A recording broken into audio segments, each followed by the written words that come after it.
Hello friends, దేవుని కృప వల్ల అయ్యగారు అమ్మగారు మీ అందరికీ దేవుని యొక్క విలువైన ప్రసంగములు స్వయంగా రాసినవి మీకు అందచేయాలని కోరుకుంటున్నాను. మా పుస్తకంలో సిలువ ధ్యాన ప్రసంగములు 83 ప్రసంగములు, క్రిస్మస్ ప్రసంగములు 50 ప్రసంగములు, బైబిల్లోని స్త్రీల ప్రసంగములు 72 ప్రసంగములు, మోషే సుఖోపవాస ప్రసంగములు 63 ప్రసంగములు.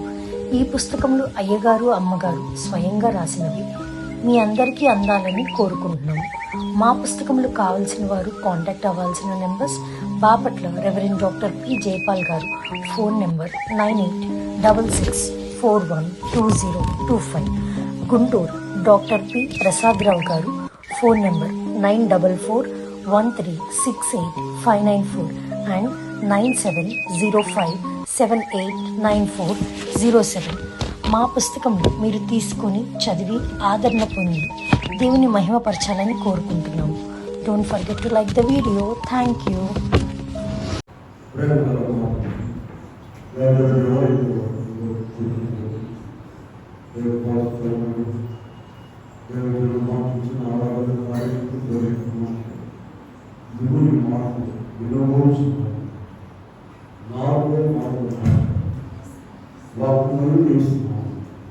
ఇన్ని వేడుకొని ప్రార్థిస్తున్నాం. కూర్చుంటాం. దేవదేవా దేవా దివినున్న దేవా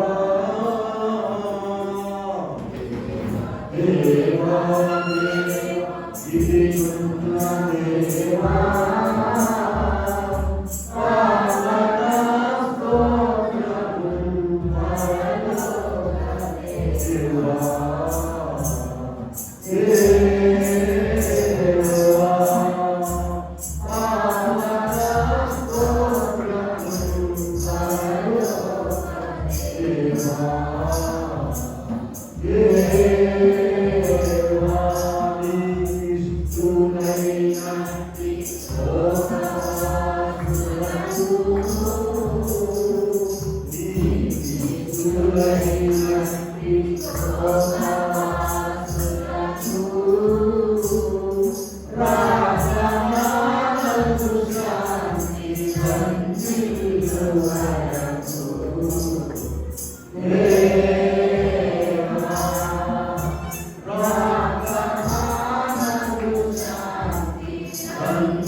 పిమ్మట ఆయన రొట్టె పట్టుకొని కృతజ్ఞతాస్తుతులు చెల్లించి దాన్ని విరిచి వారికి ఇది మీ కొరకే పడుచున్నాను, నా శరీరం నన్ను జ్ఞాపకం చేసుకుని దీనిని చేయడం. ప్రియమైన దేవుని బిడ్డారా, ప్రభునామమున కృపాసంభావం దేవుడికి పిల్లలను ప్రేమించుగా. ప్రభు ఇక్కడ ఆయన శరీరక్తములను ప్రభులో గొప్ప శక్తి ఏంటంటే చూడండి, ఆయన ఎదురుగా నిలబడి ఉన్నారు. కల్వరి శిలువలో చనిపోలేదు. ఇంకా ఇదిగో నా శరీరం, ఇదిగో నా రక్తం తీసుకుంటాం. శిష్యుల పని ఏంటంటే ప్రభు ఏం చెప్పారో అది నమ్మడమే. ఎందుకు ఏంటి చూడండి, యెరూషలేముకు వెళ్ళేటప్పుడు అక్కడ వేత్పది దగ్గర గాడిద పిల్ల ఉంటుంది, వెళ్ళిపోతుంది. గాడిదలతో మనకెందుకయ్యా పని, గాడిదలేంటి వాళ్ళు ఏమనంటారు, ఇటువంటి ప్రశ్నలు ఆయన శిష్యుల దగ్గర, ఆయనను అనుసరించే వారి దగ్గర ఉండవు. అప్పుడు ఇప్పుడైనా మాట రాశారు, ప్రశ్నలు ఏముండవు, ఎంటి కలవరమే ఉండవు. ప్రశ్నలు ఎంటి కలవరమే ఉండవు.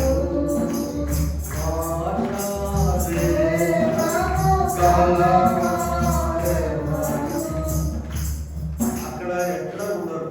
ప్రకాశమైన ఆశ్చర్య దేశం రాదు. ప్రశ్నలు ఎవరికి ఉంటాయంటే వేరే వాళ్ళకు ఉంటాయి, కానీ ప్రభువు నమ్మే వరకు ప్రశ్నలు ఉండవు. ఒక ఆయన అడిగారంటే, ఏంటండి యోనాని చేప మింగిందంట, అంత పెద్ద చేప ఉందని అడిగారు. పెద్ద చేపలు ఉన్నాయా?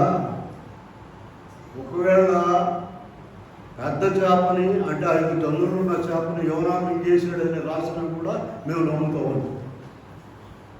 వాక్యంలో రాయలే కానీ అందులో ఏమి రాసినా సరే, ఎందుకని దాని అర్థం తెలుసుకోవడానికి మన జీవితకాలం సరిపోదు.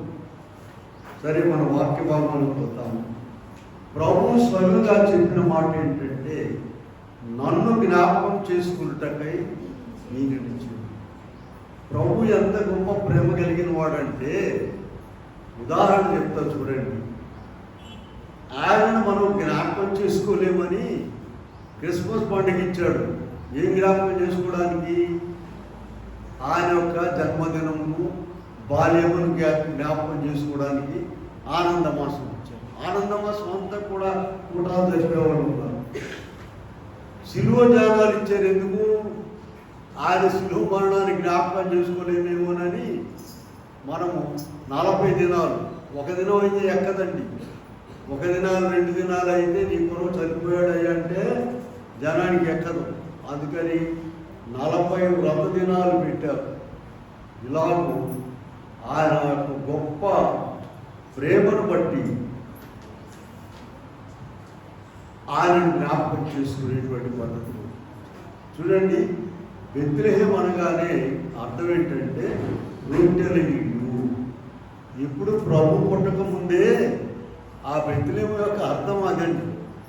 బెత్లెహేం అంటే ఏంటి చెప్పండి అందరూ? రొట్టెల ఇల్లు. రొట్టెలను మించిన రొట్టె ప్రభువే అక్కడి నుండి వచ్చేసారు. ఆయనే ఏం చెప్పారు ఇవాళ వాక్యములో?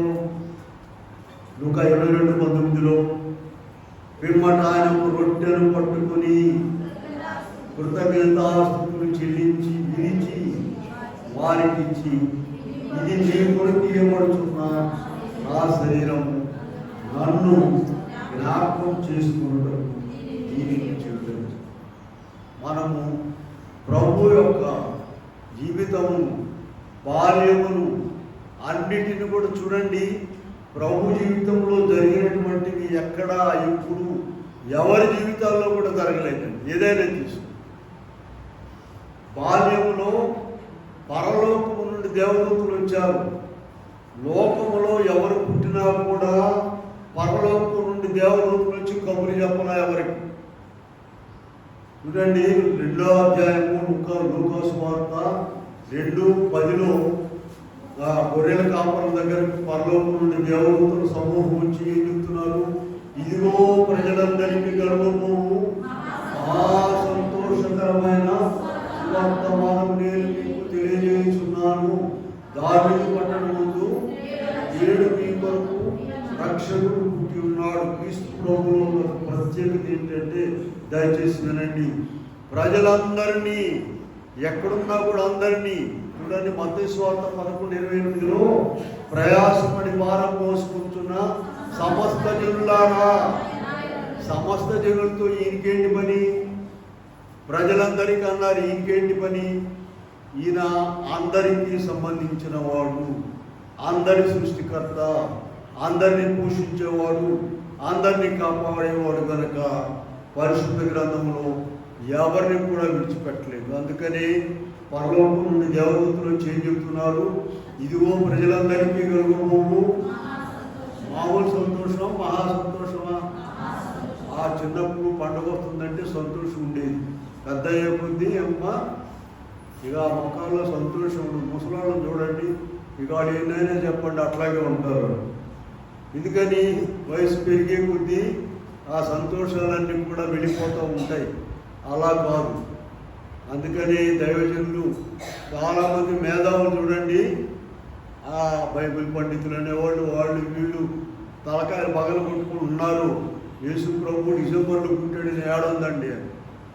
దైవజనులు ఎం దేవదాసయ్య గారికి ఛాలెంజ్ చేసి డిసెంబర్ నెలకి ఏం పేరు పెట్టారు చెప్పండి అమ్మా?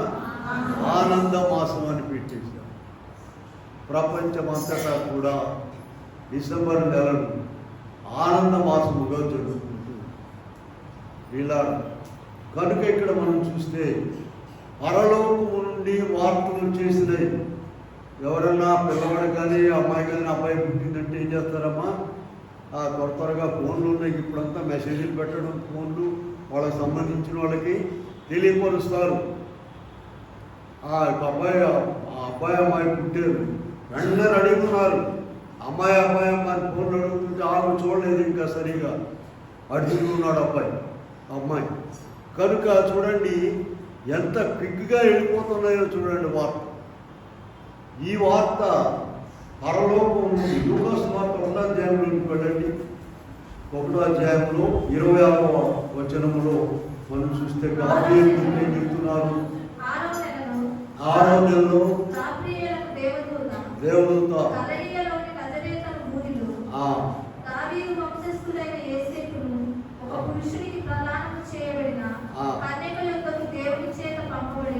చూసారా? మరియమ్మ కూడా ఈ వార్త ఎవరు చెప్పారమ్మా? ఎవరు చెప్పారు? పరలోకం నుండి దేవదూత చెప్పారు. అలాగే మత్తయి సువార్త 1వ అధ్యాయంలోకి వెళ్దాం చూడండి. 20-21లో మనం చూస్తే అక్కడ యోసేపు గారికి కూడా 22 ఈ సంగతులను గురించి ఆలోచించుకుంటుండగా ఇదిగో స్వప్నమందు ప్రత్యక్షమై యోసేపు మరియను చేర్చుకుంటకు భయపడకు, ఆమె గర్భం ధరించినది, ఆమె యొక్క కుమారుని కనును, ఆయనే రక్షించును కనుక ఆ పేరు పెట్టు అని. ఇదిగో కన్యక గర్భవతి ఆయనకు ఏమైనా వాళ్ళ ఈ కబుర్లన్నీ ఎవరు చెప్పారండి? మరియమ్మకి యోసేపు కూడా ఈ వార్త అవసరం. వాళ్ళకి పుట్టిన అబ్బాయే కదా, ఎవరికైనా చెప్పడం కాదు. ఇలా ప్రత్యేకత ప్రభు పని అనేక ఆటంకాలతో కూడుకుంటుందండి. ప్రభు మార్గం అనేక ఆటంకాలతో కూడుకుంటుంది. ప్రభువే స్వయంగా చెప్పారు, మీకు అందరూ గుర్తే కదా, ఇరుకు మార్గమున ప్రవేశించుడి. నాశనకు పోయే మార్గము బహు విశాలంగా ఉంటుంది, దానిలో ప్రవేశించేవాళ్ళు అనేకులు ఉన్నారు. వీళ్ళారా మరి అటువంటి మార్గంలో మనమందరం నడుస్తున్నాము. ఎన్నో ఇబ్బందులు, ఎన్నో చిక్కులు ఉన్నాయి. అయితే ప్రభు పనిని మేము విడిచిపెట్టట్లేదు. మరి ఆ డిసెంబర్ చివరిలో, నవంబర్ చివరిలో ఈస్ట్ గోదావరిలో రాజులు అనే దగ్గర 3 రోజుల మీటింగ్ జరిగింది. 3 రోజుల మీటింగ్లో అమ్మగారు రావాలని మేము వెళ్ళట్లే, ఎక్కడెక్కడ అంత దూరాలని వెళ్ళటం లేదు. వాడు 4 రోజులు గొడవ చేసి వెళ్ళాము. 2 ప్రసంగాలు మాట్లాడేది. నువ్వు ఎంతో గొప్పగా బైబిల్ మిషన్ వాళ్ళు కాదండి, బైబిల్ మిషన్ వాళ్ళు పరిచయాలు ఉంటే ఇలా ఆడు పిలిచారు వీళ్ళు పిలిచారు అనుకోవద్దు. వాళ్ళు ఎంతో గొప్పగా ఆనందించారు. 3 స్పీకర్స్ ఉన్నారు. ఒక ఆమె డాక్టర్ అమ్మ, ఇంకొక ఆమె వీళ్ళారా ఎంతో సన్మానాలు చేసి గందరగోళం చేసి ఇస్తారు. కాకపోతే బాగా దూరమైంది, వెళ్ళడానికి 4-5 గంటలు పడింది.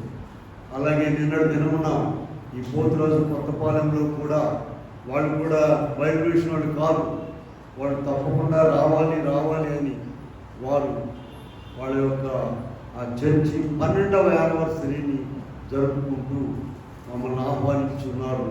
ప్రభు గొప్పగా అక్కడ వాక్యం వాడుతున్నారు. వాక్యం చెబుదామని 2-3 వచ్చినా కూడా వాడు మానుకొని వాక్యం నాకే ఇచ్చారు. ఇలా వాక్యం మనం నేర్చుకున్నట్లయితే ఆ వాక్యం మనలను ఎక్కడికైనా తీసుకుని వెళ్ళుద్ది. అయితే ఇక్కడ ప్రభు ఒక మాట చెప్పారు చూసారా? పరలోక ప్రార్థనలు ఏం చెప్పారమ్మా? మా అనుదిన ఆహారము నేడు మాకు దయచేయము. ఏ రోజుకు ఆ రోజు ప్రార్థన చేసి సంపాదించుకోవాలి. మార్గము, వాక్యము, ఆహారం అన్నీ కూడా ఇక్కడ అంతా కూడా ఆరబోసి ఉండదండి. రేపు ఎలాగో ఇవాళ ఎలాగో అన్నట్లుగా ఉంటుంది దేవుని మార్గము. ఇక్కడ చూడండి ప్రభు జన్మకాలం చూద్దాము. మరియమ్మ యోసేపు విషయం చూస్తే ప్రారంభంలోనే పెద్ద చిక్కు వచ్చి పడింది. యోసేపు గారు ఏమనుకున్నాడంట, ఆయన ఇక లాభం లేదు అవని విడిచిపెడదామని ఇక్కడ 18వ వచనంలో చూస్తున్నాం మనం. యేసుక్రీస్తు జన్మదినం ఎట్లనగా యోసేపునకు వారేకము కాకమునకు ఆమె భర్త అయిన యోసేపు నీతిమంతులై ఉండి ఆమెను అవమానపరచనులక ఇలా ఎంత ఇబ్బంది వచ్చిందో చూడండి. అయితే ప్రభు అన్నింటినీ కూడా దాటిస్తాడు. యోసేపుకు పెద్ద ఇబ్బంది వచ్చింది, మరియమ్మకు పెద్ద ఇబ్బంది. మరియమ్మకి ఇబ్బంది ఏంటమ్మా? ప్రధానం జరిగింది, వివాహం నిశ్చయమైంది. ప్రధానమే ఎంత గొప్పగా చేస్తున్నారండి. మరి అటువంటి పరిస్థితుల్లో అప్పుడు అంతకుముందు ప్రధానం జరగకముందు దేవదత్తుని చెప్పిన బాగుంది. ప్రధానం అంతా అయిపోయిన తర్వాత యోసేపుకి ఇచ్చి చేస్తున్నారని చెప్పిన తర్వాత వచ్చి నీకు కుమారుడు పుట్టబోతున్నాడు, సర్వోన్నతుని శక్తి వలన పరిశుద్ధులైన కుమారుడు, ఆయన తన ప్రజలను రక్షించును ఎన్నో మాటలు. ఆ మాటలను ఒప్పుకోవాలంటే మరియమ్మకి ఎంత భక్తి కావాలి? దేవుని మాటలను ఒప్పుకోవాలంటే యోసేపుకి ఎంత భక్తి కావాలి? నీవు దేవుని మాటలు ఒప్పుకోవాలంటే నీకు ఎంత భక్తి కావాలి? ఆలోచించు. అందుకని ప్రభువును జ్ఞాపకం చేసుకోమన్నారు. జ్ఞాపకం పౌలు గారు 2వ తిమోతి పత్రికలో కూడా 8వ వచనంలో 2:8 ఇందాక మనం ఆరాధన చదివాం. నా స్వార్థ ప్రకారము దావీదు సంతానంలో పుట్టి మృతులలో నుండి లేచిన యేసుక్రీస్తును జ్ఞాపకం చేసుకునుడి. వీళ్ళ మనుషులకు ఎన్నో జ్ఞాపకాలు ఉంటాయి, గతకాల విషయాలు, ఎక్కడెక్కడ విషయాలన్నీ కూడా. మరి ప్రభు విషయాలు జ్ఞాపకం చేసుకుంటున్నారా? ప్రభువును అనేక విషయాలు జ్ఞాపకం చేసుకోవాలండి. ఈ సందర్భంగా ప్రభు యొక్క నీతి బోధనలు జ్ఞాపకం చేసుకోవాలి. ప్రభు యొక్క అద్భుతాలు, ఆయన యొక్క దివ్య లక్షణాలు జ్ఞాపకం చేసుకోవాలి. క్రైస్తవులైన వారికి చాలామందికి దేవుని యొక్క దివ్య లక్షణాలు తెలియవండి. అడగండి, పోయి కావాలండి. దైవజనుడు ప్రత్యేకంగా ఒక పుస్తకం రాసి మనకు కట్టలు పెట్టిస్తున్నారు. ప్రేమ, న్యాయము, పరిశుద్ధత, శక్తి, జీవము, స్వతంత్రత, సర్వవ్యాపకత్వము, ప్రియులార, ఇవన్నీ కూడా క్రీస్తు ప్రభువులో ఉన్నాయి. దైవ లక్షణాలు అంటే ఏంటి? క్రీస్తు ప్రభువులో. దేవుడు ఎంత గొప్ప కార్యం మన పట్ల జరిగిస్తున్నారో చూడండి. అద్భుతాల కంటే అద్భుతాలను మించిన అద్భుతము ఆయన శరీర రక్తాలు మనకి ఇవ్వడం. ఆయన శరీర రక్తములను మనకి ఇవ్వడం అనేది అద్భుతాలను మించిన అద్భుతము. ఎందుకు ఇలా చేస్తున్నారనుకుండా ఆయన ముందుగానే ఒక రొట్టెని తీసుకొని ఇది నా శరీరం పుచ్చుకొని తినుడి, ద్రాక్షారసం తీసుకొని ఇది నా రక్తము, నేను వచ్చే వరకు దీనిని చేయండి అని చెప్పారు. వీళ్ళారా, బైబిల్లో ఉన్న విషయాలను కత్తిరించి వాళ్ళకు అనుకూలమైన పద్ధతులనే పాటిస్తూ ఉన్నారు. బాప్తిస్మం లేని సంఘాలు ఉన్నాయి, సంస్కారం లేని సంఘాలు ఉన్నాయి. వాళ్ళ సంగతి ఏంటి? నేను చాలాసార్లు చెప్పాను. యోహాను సువార్త 6వ అధ్యాయం చదువుకొని 2 సంస్కారానికి వచ్చేటప్పుడు దాంట్లో ఎన్ని గొప్ప విషయాలు ఉన్నాయో చూడండి. ఒకసారి 6వ అధ్యాయంలోకి వెళ్దాం. చూడండి, యోహాను సువార్త 6వ అధ్యాయంలో సంస్కారానికి వచ్చేటప్పుడు దయచేసి మీరు దాన్ని చదువుకొని రండి. అప్పుడు ప్రభు యొక్క ఆ శక్తి ఆయన చూడండి. ఇక్కడ 52వ వచనం చూద్దాము. యూదులు ఈయన తన శరీరమును ఎలాగూ తిననీయగలడని ఒకరితో ఒకరు వాదించిరి. వీళ్ళారా, వింటున్నారా? ఏమంటారండి, వేటపోతు ముక్కలు తెలుసు, కోడి ముక్కలు తెలుసు, గాడిదలు తినేవాడు ఉన్నారు, ఆ ముక్కలు కూడా తెలుసు. ఇంకా నానా రకాల వాటిని తినేవాడు. మరి ఇదేంటి మనిషి శరీరంలో ముక్కలు ఎలా ఉంటాయండి? అబ్బాయి తింటారా? ఆనాటి నుండి ఈనాటి వరకు కూడా ఇటువంటి వాళ్ళు ఉన్నారు. మర్చిపోయి ఆ గోళంకులండి, మాకు అది వద్దులేదు, మిగతా పని చేద్దాం, భజన ఎక్కువగా చేద్దాం. ప్రభు చెప్పిన దీన్ని పక్కన పెడదాం. ఎన్నిసార్లు ఇచ్చాడో చూడండి. 6వ అధ్యాయంలో ఉన్నాం మనము. ఇక్కడ 33వ వచనం చూద్దాం. పరలోకం నుండి దిగి వచ్చి లోకమునకు జీవమునిచ్చినది దేవుడు అనుగ్రహించి ఆహారమై ఉన్నదని మీతో నిశ్చయముగా చెబుతున్నాను. 35వ వచనం చూద్దాం. అందుకు యేసు వారితో జీవాహారం నేనే, ఆయనకు వచ్చేవాడు ఏమాత్రమును ఆకలి కొనడు. చూడండి 39వ వచనం చదువుదాము. ఆయన నాకు అనుగ్రహించిన దాని అంతట్లో అంత్యదినమున నేను వానిని లేకుండా నా చిత్తమై ఉన్నది. 40వ వచనంలో కూడా అంత్యదినమున నేను వానిని లేపుదును అనేటువంటి మాట ఉన్నదండి. 47వ వచనం చూడండి అమ్మా. విశ్వసించువాడే గలవాడు, జీవాహారం నేనే. వీళ్ళారా ఎంత గొప్ప సంగతి! ఇదిగో యూదుల యొక్క అనుమానంలో పొందాం. చూడండి 52వ వచనంలో. 53 చూడండి. కావున యేసు ఇట్లా నేను మనిషి కుమారుని శరీరము తిని త్రాగితేనే కానీ పేర్చి పారేసాడు. ఇక అనుమానం ఏమి లేదు, ఇందులో సత్యం లేదంటారు. చూసారా? వాళ్ళకి ఏం అనుమానం వచ్చిందో దాన్నే కుండ బద్దలు కొట్టినట్టుగా ప్రభు చెప్పేసి. ఎవరు మాటలండి ఇవి? దేవుడు యేసు ప్రభు మాటలు. వాళ్ళ మాటలు, కొత్త మాటలు విన్నామంటే ఏమంటారంటే, ఎవరు చెప్పారమ్మా? పలానా చెప్పారన్నా అనుకో, ఒక దాని విలువ లేని ఆమె తీసేయండి. ముఖ్యమైన వాడు చెప్తే అవును నమ్మాలి. ప్రభువే చెప్తే ఏం చేయాలి మనము? తప్పనిసరిగా. కనుక ప్రభు క్లియర్గా చెప్పారు ఇక్కడ 53వ వచనం. కావున యేసుని మీరు మనిషి కుమారుని శరీరం తిని ఆయన రక్తం త్రాగితేనే కానీ మీలో మీరు జీవం గలవారు కారు. నా శరీరం తిని నా రక్తం త్రాగువాడే నిత్య జీవం గలవారు, అంత్యదినమున నేను వానిని. ఎంత క్లియర్గా ఉన్నది. అంత్యదినం అంటేదమ్మా ప్రభు 2వ రాకడలో వచ్చేటువంటి కాలం. మనం సజీవులుగా ఉన్నా సరే, ఇంకెక్కడ ఉంటారమ్మా సజీవులుగా? లేకపోతే సమాధిలో ఉన్నా సరే. చూడండి, చదవండి. 1 తెస్సలోనికీయుల పత్రిక 4వ అధ్యాయము 16, 17. ఆర్భాటంతో ప్రధాన శబ్దంతో దేవుని కోరుతూ ఆ పరలోకం నుండి ప్రభు దిగివచ్చును. క్రీస్తునందుండి మృతులైన వారు మొదట లేతురు.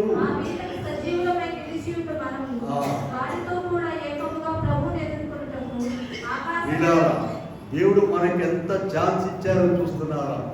మన ఎంత అదృష్టవంతులు. వాళ్ళకి లేదని. అక్కడ పైన చూడండి 13వ వచనంలో పౌలు గారు ఏం రాస్తున్నాడు? సహోదరులారా, నిరీక్షణ లేని ఇతరుల వలె దుఃఖపడకుండా నిమిత్తము నిద్రించున్న వారి గురించి మీకు తెలియకుండా అనిపిస్తుంది. వాళ్ళందరికీ నిరీక్షణ లేదండి. మనకైతే నిరీక్షణ. వెళ్తాం, నేను సింహాసనం మీద కూర్చుంటాను. మరణం గురించి చూడండి. ఇక్కడ నిన్న కూడా అక్కడ వాక్యం చెబుతూ కొంచెం మాట చెప్పారు. 1 కొరింథీ పత్రిక 7వ అధ్యాయంలో చూడండి ఏముందంటే 31వ వచనంలో, ఈ లోకం అనుభవించిన వారు అమితముగా అనుభవింపకున్నట్లు ఉండవలని ఎలైనగా ఈ లోకము నటన గతించుచున్నది. అంతా నాటకాలు వేస్తూ ఉన్నామండి. చిన్నపిల్లలుగా యాక్షన్ చేశాము, చిన్నపిల్లలు అయిన తర్వాత యవనస్తులుగా యాక్షన్ చేశాము. యవనస్తుల తర్వాత పెళ్లి కుమార్తె పెళ్లి వాళ్ళ తర్వాత ఈ యాక్షన్ ఏంటి చెప్పండి? మమ్మీ డాడీ ఇంగ్లీష్లో చెప్పండి. అమ్మ నాన్న అనేవాళ్ళు లేరు అసలు అంతా దేశం అంతా మమ్మీ డాడీ. మమ్మీ డాడీ అయిన తర్వాత అమ్మమ్మ నాయన వాళ్ళు ఉన్నారు కదమ్మా, తాతయ్య మాత్రం కాము. అటు మరి అది ఎందుకు అట్ట పెట్టారు వెళ్ళి ఇది ఆ పిల్లలు అసలు వాళ్ళ జ్ఞానం. మా మనవాడికి మేము ఏం చెప్పామంటే, అయ్యా బాబు ప్లీజ్ ప్రే ఫర్ అని చెప్పాము. వాడేం చెప్తున్నాడంటే, చూడండి చేస్తామనొచ్చు కదా, అట్లా కదా వాళ్ళ అక్కని పిలిచి యూ ప్రే ఫర్ నానమ్మ, ఐ విల్ ప్రే ఫర్ తాత. నేనన్నాను వై డోంట్ యూ జాయిన్ అంటే ఇద్దరు కలవరన్న. అదేమో అమ్మగారి కొరకంట చేసేది, వీడేమో నా కొరకు. వీడారా ఒక మాట మాట్లాడేవంటే అంత తెలివి జ్ఞానాలు ఇస్తున్నాడు దేవుడు. అయితే వాటిని పరలోక సంబంధమైన వాటిగా వాడుకోవాలి. సరే మన చూడండి, ఈ నటనలో ఓవర్ యాక్షన్ చేస్తున్నారు కొంతమంది. ఏమా డ్రామాలు ఎంతవరకు అంతవరకే ఓవర్ యాక్షన్, అండర్ యాక్షన్. చూడండి చిన్నపిల్లలు కనపడితే ఆ పిల్లల్ని ఎంత ముద్దు చేస్తారు. వాళ్ళ అమ్మ నాన్న అక్కడే ఉంది. అబ్బో చాలా వాళ్ళ అమ్మ నాన్న ఎవరు లేరనుకో, వాళ్ళు అవుతావు హోటళ్ళు ఇక్కడే బయటికి. ఏమ్మా ఓవర్ యాక్షన్ వద్దు. ప్రభు చెప్పింది ఏంటంటే అవసరమైనంత వరకే యాక్షన్ చేయండి. ఓవర్ యాక్షన్ వద్దు, అండర్ యాక్షన్. పిల్లల్ని ఎప్పుడమ్మా ముద్దు చేసేది? వాళ్ళ అమ్మ కానీ వాళ్ళ బంధువులు కానీ. ఈ ప్రాంతంలో ఎక్కడ లేరనుకునే ఇక్కడే పెట్టుకెళ్ళు ఎందుకు గోళ. అలా కాదు. దేవుని ప్రేమ ఎలా ఉంటుందమ్మా? సరే కనుక ఇక్కడ మనం ఆ నటనలో వచ్చేసాము. ఎక్కడ దాకా వచ్చామమ్మా? అమ్మమ్మ తాతయ్యల దగ్గరకు వచ్చాము, నాయనమ్మ తాతయ్యల దగ్గర. నెక్స్ట్ టైం చెప్పండి, కాటి సీన్ ఉంది, మర్చిపోవద్దు. హరిశ్చంద్ర నాటకంలో కాటి సీన్ అదే ఎవరు తప్పించుకోవడానికి లేదు. నేను కాలేజీలో చాలా డ్రామాలు ఆడించానండి, మా ఊళ్ళో కూడా ఆడించాను. అసలు టంగుటూరులోనైతే నేను ఫస్ట్ వెళ్ళిన తర్వాత వారం రోజులు యానివర్సరీ జరిపానండి. ఎవడైనా జరుగుతారు అసలు? వారం డ్రెస్ కంపెనీ వాళ్ళు ఇక్కడే, మరి మేకప్ వేసేవాడికి అందరూ ఇక్కడే ఉంచాము. ఆ ప్రిన్సిపల్కి అంత ఇష్టం. జయపాల్ గారు మీ ఇష్టం స్టేజీ మీద నవరాత్రులాగా జరిపాం. వీళ్ళారా ముసలోళ్ళ పాత్రకు ఉన్నాడు అంటే నేను కాదు ఏం లేదురా, పౌడర్ చల్లుతాము అతనికి తర్వాత కలుగుతుంటే ఏం రాదు. సరే ఎవడో ఒకటి బతిమాలి పెడితే అందరూ ఇంట్రోళ్ళేగా అది అటు తల మీద పౌడర్ దాడు వాళ్ళు ముసలోళ్ళు. వీళ్ళారా అసలైన డ్రామా పరలోకంలో ఉన్నది మర్చిపోదు. ఇవన్నీ రిహార్సలే. ఇవన్నీ చెప్పండి, రిహార్సలే. అసలైన డ్రామా ఎక్కడుందండి? అక్కడికి వెళ్ళి ఆ యాక్షన్ చూసుకోవాలి. కనుక అయితే మనము ఎవరండి భయపడేది? ఇప్పుడు కాట్ సీన్కి ఎవరు భయపడేది? వాళ్ళు మనం కాదు. మొదటి దశలోనికే రాసిన పత్రిక 4:13 ఏం చదివారు చూడండి. పౌలు గారు రాస్తున్నారు, సహోదరులారా నిరీక్షణ లేని ఇతరుల వలె నిద్రించుతున్న వారిని గురించి బైబిల్ ఎంత చక్కని మాటలు రాశారంటే, సమాధిలో ఉన్నవారని కాదు, నిద్రించున్న వారిని గురించి భయపడాల్సిన పని లేదు. ఇందాక చదివాం కదా. చూడండి రోమా పత్రికలో పౌలు గారు పాటిస్తున్నాడు 8:38 చూడండి ఏముంది అక్కడ రోమా పత్రికలో. పౌలు గారు అడొక పెద్ద లిస్ట్ ఇచ్చారు. మరణమైనను జీవమైనను దేవదూతలైనను ప్రధానులైనను ఉన్నమైనను రాబోలైనను అధికారులైనను ఎత్తైనను దృష్టిపబడిన ఏదైనాను.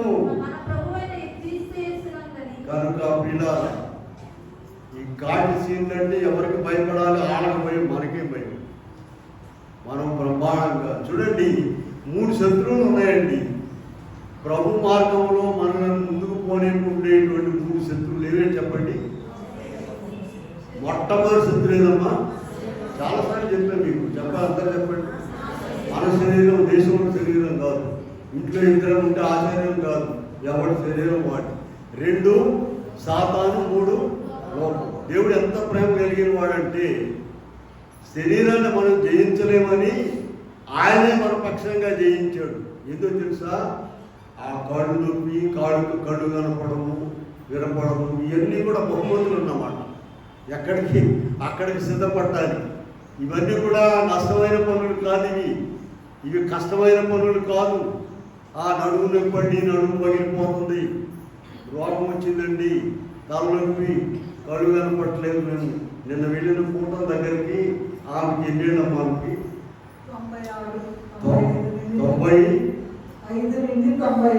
95 నిండిందంట, 96 అంట.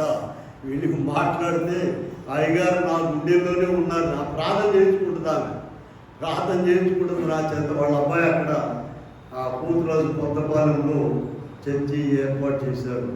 మరి ఆమెకి గిన్నెలో అన్నం వేసి ఒక స్పూన్ ఇచ్చారు తింటాం. ఇలా ప్రభు ఆయుష్కాలం ఇచ్చినప్పుడు కనుక ఇక్కడ మనం చూడండి, మన దేవుడు ప్రకటన 1:18లోకి వెళ్ళండి. ప్రకటన 1:18లో ఆ మాట చెప్పగలిగిన వాడు భూమి మీద ఎవరు లేరు. చదవండి. ఇవో మొదటి వాడను, కడపటి వాడను, జీవించువాడను, మృతుడనైతిని కానీ యువకులు సజీవుడనై ఉన్నాను. మరణము యొక్కయు పాతాళ లోకము యొక్కయు తాళపు చెవులు నా స్వాధీనంలో ఉన్నాయి. ఇలా మనం భయపడాల్సిన పని లేదు. అటువంటి దేవునిని సమస్తము మనకు దేవుడు ఇచ్చాడండి. అటువంటి ఆయన మనం జ్ఞాపకం చేసుకోవాలి. అటువంటి ఆయనను మనము ఆ శరీరక్తాలు తీసుకునేటప్పుడు కాదు, 24 గంటలు. మాకు హై స్కూల్లో ఒక మాస్టర్ గారు ఉండేవాడండి. ఆయన ఏం చెప్పేవాడంటే అప్పుడప్పుడు నాకు గుర్తొచ్చింది, అరే నీ నెత్తి మీద 100 రూపాయలు పెట్టి ఎలా వేస్తే 2 రూపాయలు కూడా ఎవరు కొండు. నువ్వు వేసుకున్న బాటలు నీ కాదు, నీ పుస్తకాలు నీ కాదు, నువ్వు పెట్టుకున్న అందరూ నీ కాదు, ఎందుకు అంత బడాయించి అని చెప్పి. నెత్తి మీద ఎంత పెట్టారమ్మా?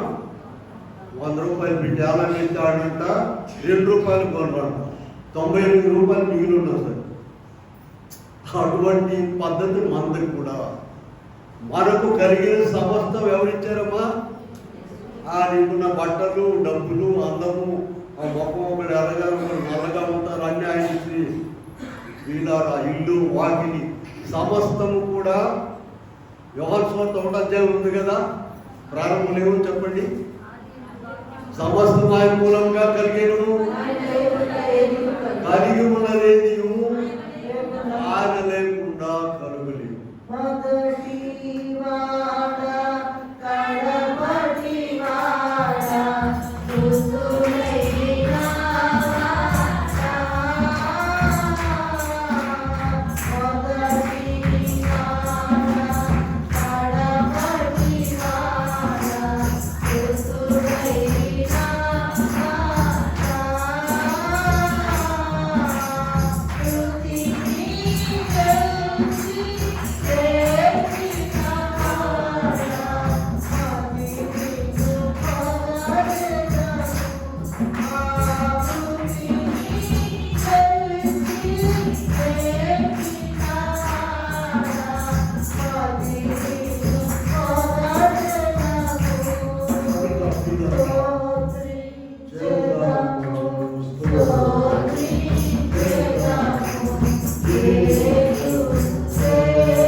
మనకు కలిగిన సమస్తం ఎవరు చెప్పండి?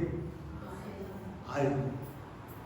మేము విజయవాడలో ఇల్లు కట్టినప్పుడు అండి, ఆ మొదటి అంతస్తు, రెండో సరే ఒక దాంట్లో మేము ఉన్నాము.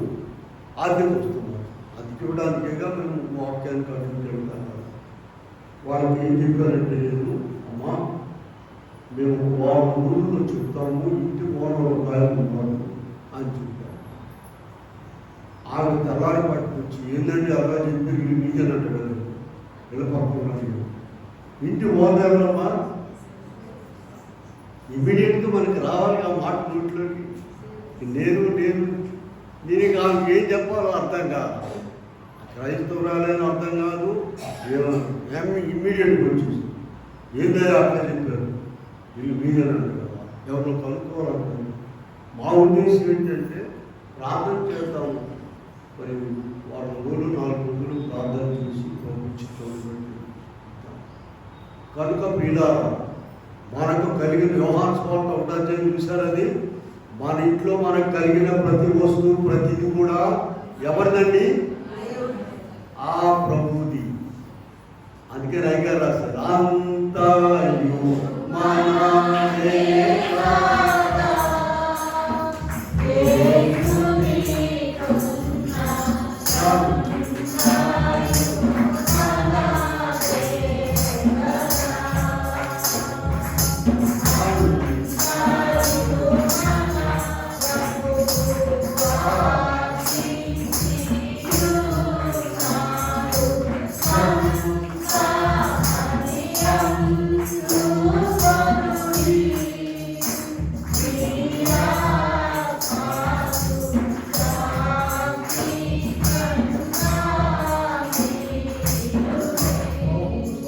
సంబంధించినవన్నీ కూడా మనకు ప్రియమైన వాళ్ళారా, ఇందాక ఒక మాట చెప్పాను, మనం జ్ఞాపకం చేసుకోలేమని ఆయన ఏం చేశారు?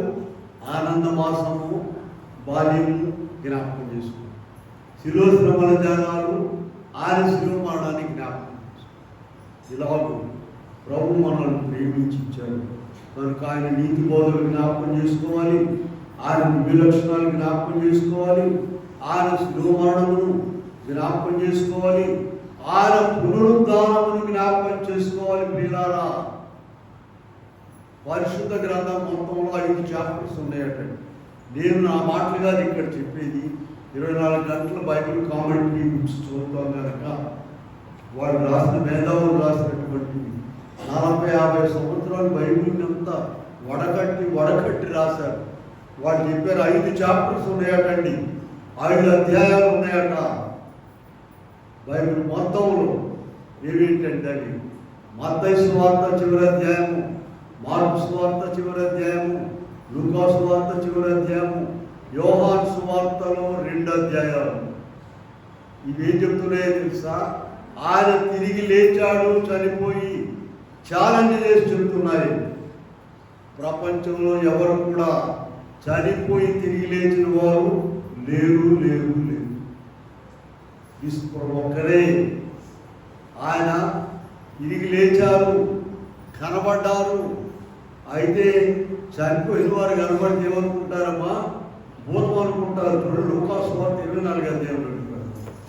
లూకా సువార్త 24, 41, 42 చదువులో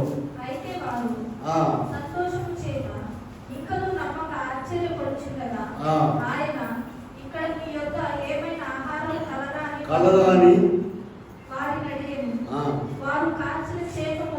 ఆయనకి ఆయన దానిని తీసుకుని వారి ఇంట్లో పూజించాడు. చూడండి 39లో చూడండి, ఆయన పాదములు 37 చూడండి. ప్రభు కనబడగానే భూతం అనుకున్నారట. ప్రభు కనబడగానే ఎందుకని? చనిపోతే ఇక భూతాలే కనబడేది, ఇక ఎవరిగా మనుషు కనపడదు. ఛాలెంజ్ చేసి వారందరికీ కనబడి ఒక ఆహారం కూడా భుజించారు. వారి దగ్గర భుజించారు, కనబడ్డారు. ఏమైపోయింది? చిత్రవద చేసేసారు కల్వరి శిలువలో. పిల్లారా, ఇవన్నీ కూడా మనం జ్ఞాపకం చేసుకోవాలి. ఆయన శరీరం తినేడు. చివరిగా ఇంకొక ముఖ్యమైన మాట మనం జ్ఞాపకం చేసుకోవాలి. ఏం చెప్పండి? 2వ రాకడ. ఆ 2వ రాకడ సంగతి జ్ఞాపకం చేసుకోకపోతే ఇదంతా కూడా వృధా అయిపోయినట్టే. యోహాను సువార్త 14వ అధ్యాయంలో స్పష్టంగా చెప్పారు, మీ హృదయములను కలవరపడనీయకుడి. దేవుని యొక్క విశ్వాసం ఉంచుతున్నారు, నా యొక్క విశ్వాసం ఉంచుడి. నా తండ్రి కాలము లేని ఎడల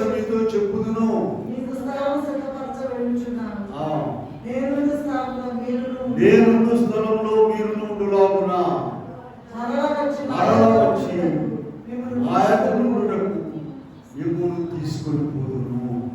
ఎంత గొప్ప మాట చూడు. ఈ మాట అర్థమైందమ్మా? ఈ మాట అర్థమైందా? ప్రభు వచ్చేదాకా మనం ఉంటామా లేదా అని అనుకోవాకండి. 1 దశలోనికి రాసిన పత్రిక 4:16-17 నీవు ఎక్కడున్నా సరే ఆర్భాటంతోనూ ప్రధాన శబ్దం ముందెవరని లేచేది? క్రీస్తునందు నుండి మృతులైన వారు మొదట లేచారు.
మరణము సంగతి కొట్టివేసాడు ఆయన.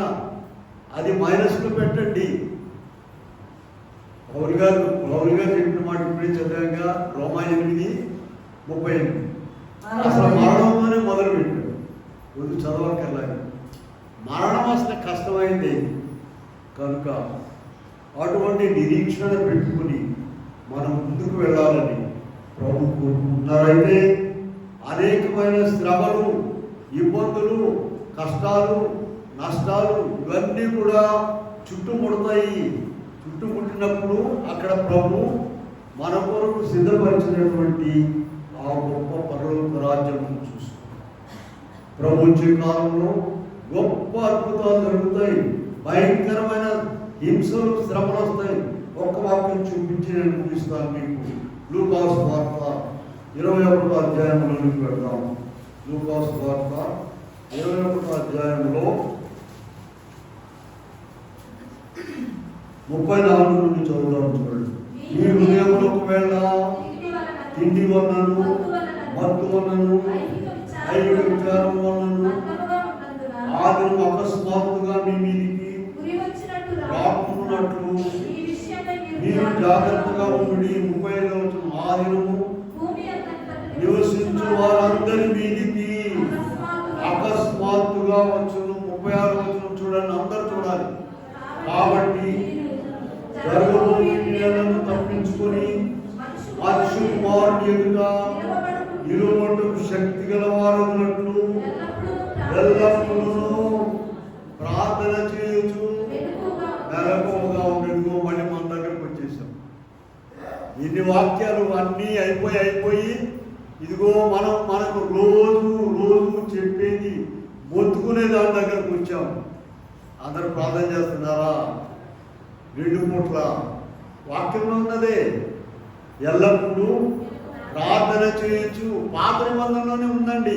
యోవేలు గ్రంథంలోనికి వెళ్ళండి. యోవేలు 2వ అధ్యాయంలో చిట్ట చివరి వచనం చూడండి. యోవేలు 2 చిట్ట చివరి ఆ దినమున యెహోవా నామమును బట్టి అందరూ రక్షింపబడుతూ. ఏ దినం ఎలా తెలుస్తుందండి? ఏ దినం మనకు ముందుగానే కనుక ఆ డేట్ తింకే ఉంది. అసలు ప్రార్థన చేయకుండా ఆ రోజు మాత్రం మోకాళ్ళ మీద ఉంటాం వచ్చి.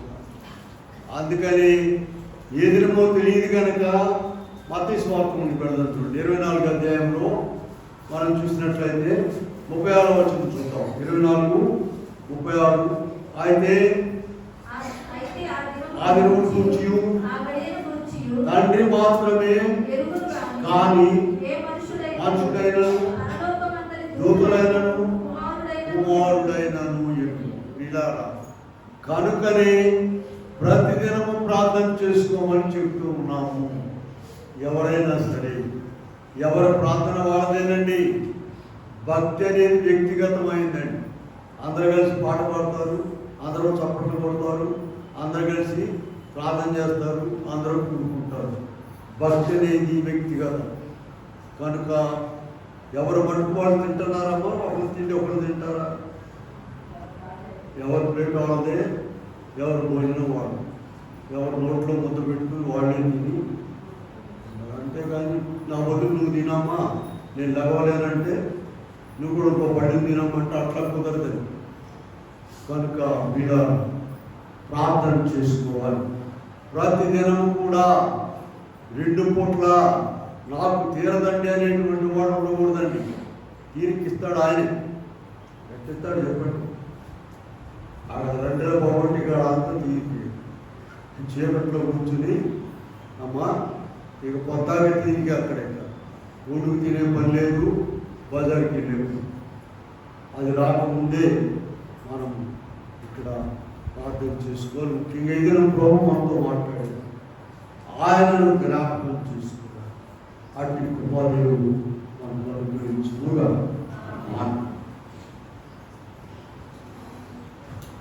చిన్న ప్రార్థన చేద్దాం.